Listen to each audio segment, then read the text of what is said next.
अस्सलाम वालेकुम। मिट्टू मिट्टू, कुछ दिनों से इस परिंदों को दाना ख़त्म था, तो फिर हमने कल इसके लिए दाना लेके आ गए थे।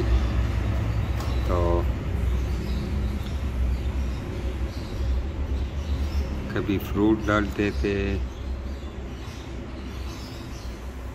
अभी इसमें मेल और फीमेल का पता नहीं चलता है, मेल कौन से और फीमेल कौन से। तो ये सिस्टम है हमारे परिंदों का। ये कबूतर देखो,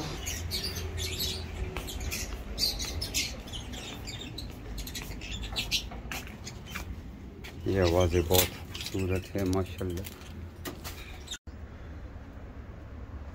My lovebirds, how are you?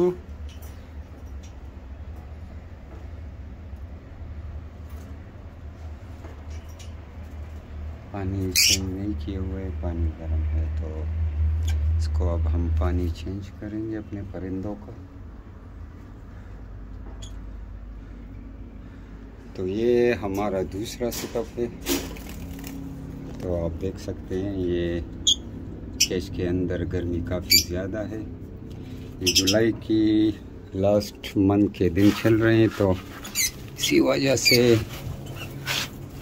इस महीने में और अगले महीने में गर्मी बहुत ज़्यादा है, जिसकी वजह से परिंदे काफ़ी डिस्टर्ब होते हैं।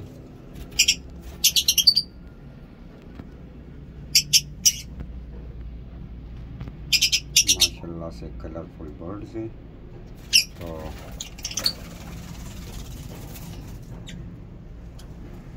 ये फ्लाई लगा के अपने जिस्म को ठंडा करते हैं। तो वीडियो को लाइक करें और मेरे चैनल को सब्सक्राइब करें। मिलते हैं इंशाल्लाह नेक्स्ट वीडियो में। अल्लाह हाफ़िज़।